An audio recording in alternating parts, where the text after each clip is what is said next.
for the chest, ladies and gentlemen. All right, man. So I have Wesley So versus Yuan Qingyu. And this is titled Tuesday, December 5th, 2023. Let's go. We got the move D4. We got knight to F6. And then we have the very, very surprising bishop F4. There is a London incoming. Now, speaking about the London, people talk about the London all the time. People are always suggesting different things you can play with the London.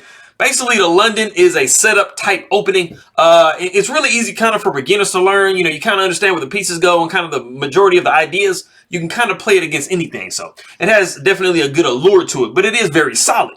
We got the move D5. We got E3, and this is one of the main goals of the opening, getting the bishop outside the pawn chain and then closing it in with an E3. Knight could come to Knight B to D2. We got bishop D3 type stuff. Those are some of the ideas. We got C5. You guessed it. Trying to smash this structure that white has here. They have a really nice pawn on D4. So when usually you see D4, D5 locked up, you can commonly see a C5 move.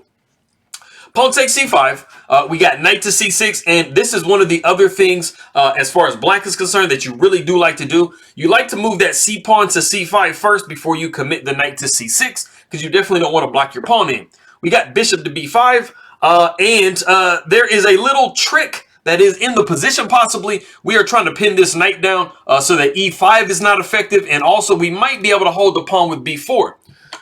We got queen to A5 basically saying, bro, you're not doing none of that stuff that you just were talking about. We got knight to C3. And then we actually see knight to E4. And this is an absolute blunder. It is only a blunder because of where white is able to put their queen as a result of this move.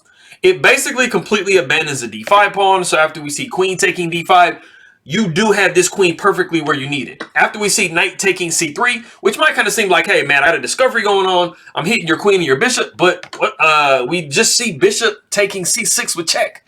After the pawn takes, we got queen taking C6 with check. And I mean, that's a lonely rook and a quarter, though, homie. We got king over to D8, and then we have the super, super accurate move. B4.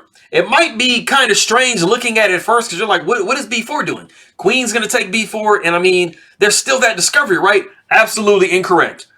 B4 is a deflecting move, trying to move this queen away from the protection of this square. If we can successfully move this queen, something like so, we would be looking at bishop to C7, and that is checkmate. So that is what we are trying to accomplish by that move. So instead of moving the queen or doing anything, we actually see bishop to D7 in the game. This does completely drop that lonely rook I was talking about a second ago. Queen takes A8 with check, and it is in this position that Yuan resigns the game. And I mean, you guys see that the king is checked. The black queen is on pre. There's no way to put the queen in the way to block. So you are at minimum losing your rook and your queen. So this is just a disastrous opening. And so it is a very, very short and sweet and to the point game. I'm going to see you guys next time.